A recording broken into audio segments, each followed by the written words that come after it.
Man, what a performance by Penn State. A 30-8 win over the number 2 ranked Iowa Hawkeyes. And this one started poorly for Iowa and never really got much better.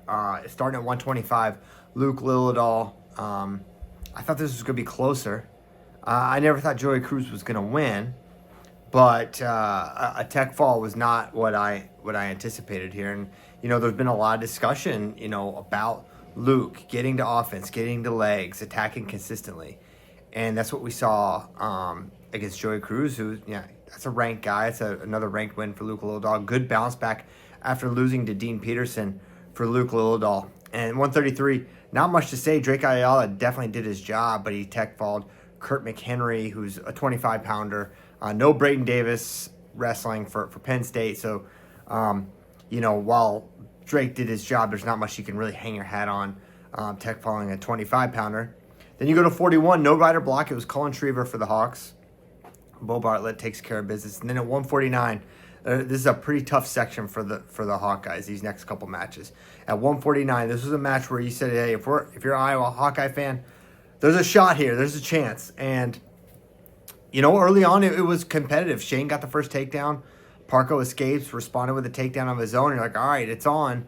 And then key sequence, takedown for Shane Van Ness, kind of split between Kyle Parko. He's able to get him on his back for near fall. Ends up with a major decision, and that's a gut punch for the Hawks. Parko had been undefeated to that point. He'd had really competitive matches in the past with Shane Van Ness, and this was not as competitive, frankly. Then at 157, another gut punch. Ja'Cory Teamer goes down to Tyler Kasek, who, when this match was going, I sort of thought, hey, this is kind of going down for the way you think Ja'Cory wants it. Slower pace. He kind of lulls you to sleep, then hits you. Well, it didn't play out that way. Kasek was able to get a takedown, and really the thing that stood out the most was Ja'Cory wasn't really close to scoring at any point in the match. It was really a strong defensive performance from Tyler Kasek.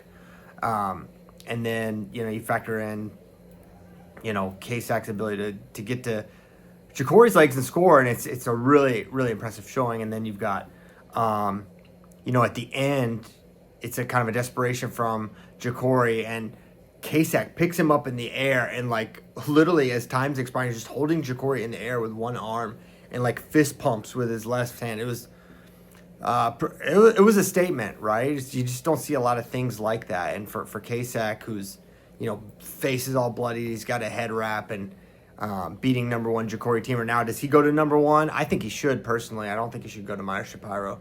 I think it should be Tyler Kasek. I think that's a status, and he should be the number 1 ranked wrestler in America. And then you go to 65, and Iowa fans were thinking, hey, maybe Caliendo can keep it close. Wrong. Tech. Mitchell Messenbrink teched him. Not close, not competitive. All Mitchell, all the time. Caliendo almost had a takedown in the beginning, and then that was it. It was all Mitchell. Lived on his legs. A lot of takedowns finished. A lot of stall calls as well. 74, Levi Haynes dominates.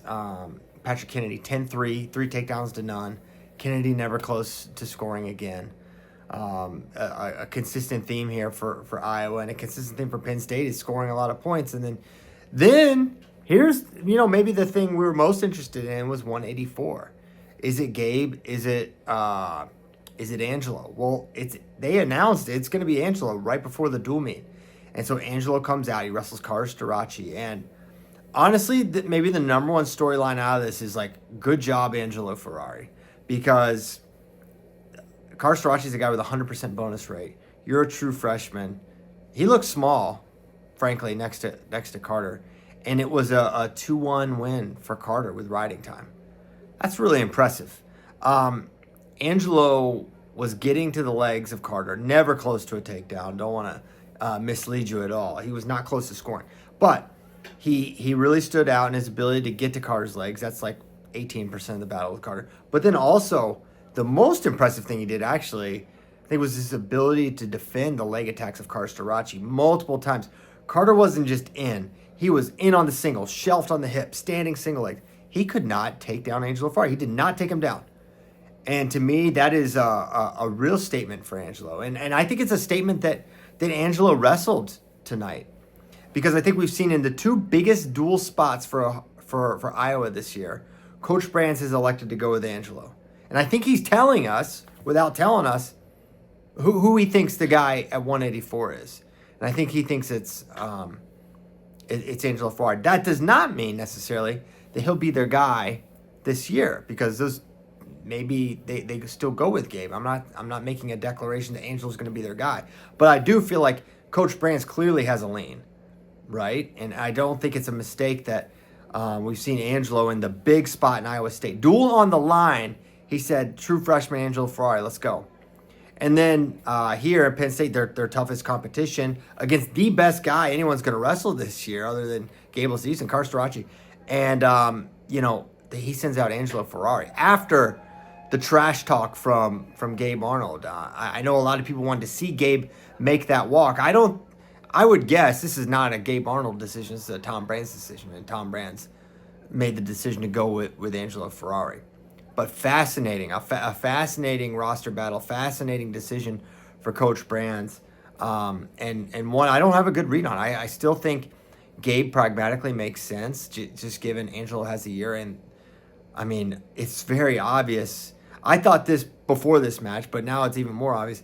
Angelo Ferrari is going to be in it to win a national title next year. I don't think he's ready to beat Parker, Carter, maybe Plott, but those guys are all gone next year, and then it's Angelo. And there'll be some other tough guys. Rocco Welsh may be there. You could see Zach Ryder for Penn State, or whoever Penn State wrestled at 84 is going to be a title contender. But you still would say, Angelo's going to be in that mix. But he's not in that mix this year. He's not going to win a national title this year. As good as he is, as fantastic as he wrestles, I just don't think he's probably ready to win a title this year. Maybe that's crazy, given the fact that it was a 2-1 match. I mean, as I'm saying out loud, how can I say he's not? But that's the thing with Carter. Close is not close, right? And people get fooled a little bit with Carter and a little bit Bo Bartlett, though they're different. They get a little bit fooled when they see the close score and they think close score, close match.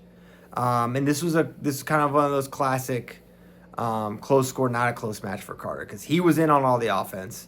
But all that being said, Angelo holding him off that long is really impressive. And then 197, this is maybe the other bright spot for the Hawkeyes, was Stephen Buchanan holding off freshman Josh Barr. This was a test I wanted to see for Barr. I wanted to see, okay, I see what you can do to John Poznansky. I see what you can do with Michael Beer. But there's a different strata, and it's Stephen Buchanan, it's Jacob Cardenas, and AJ Ferrari. And I wanted to see him against one of those guys.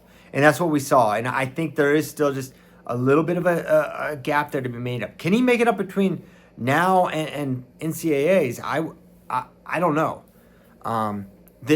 There's more to make up than maybe you realize. I think he had a hard time getting in on Stephen Buchanan. He's a little bit like Carter, where when you're in, you're not really in, right? You got a ways to go. Buchanan rode, he got riding time, and then he got immediately up and out, because he only had 107 or something of riding time going into the third.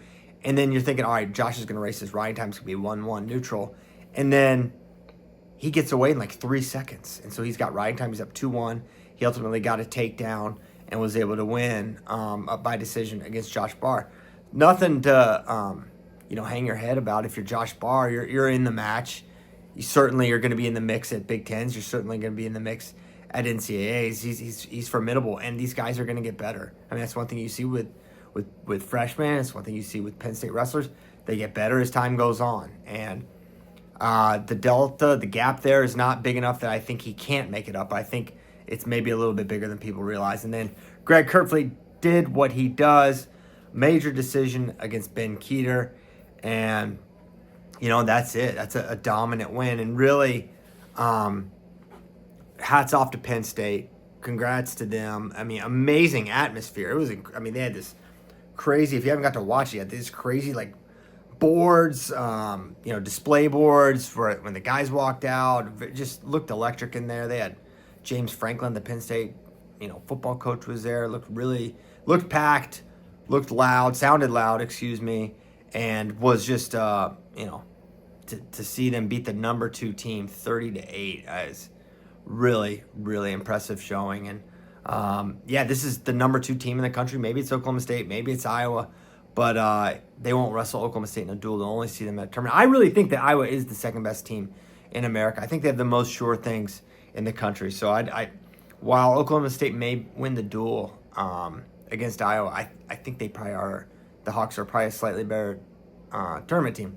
We'll find that out at the NCAA tournament. But I'm rambling a little bit here, just kind of getting all my thoughts out from an exciting dual meet. And anytime Penn State and Iowa wrestle, it's exciting and crazy to think that their last win was 5 years ago today, or their last loss, Penn State's last loss, 5 years ago today. That Carver Hawkeye duel against Iowa, and now 5 years later they haven't lost. And man, they're not too far from breaking the all-time record for a team. And of course, Coach Kale and company, they don't talk about or focus on things like that, or not publicly anyways, but still would be a pretty cool achievement for the team of the decade, the last 2 decades, maybe the greatest program of all time. So hats off to Penn State. Love getting to watch some awesome wrestling on Friday. I'm up in so I'm not in my normal spot because my son's wrestling in a tournament this weekend, so I'm up there.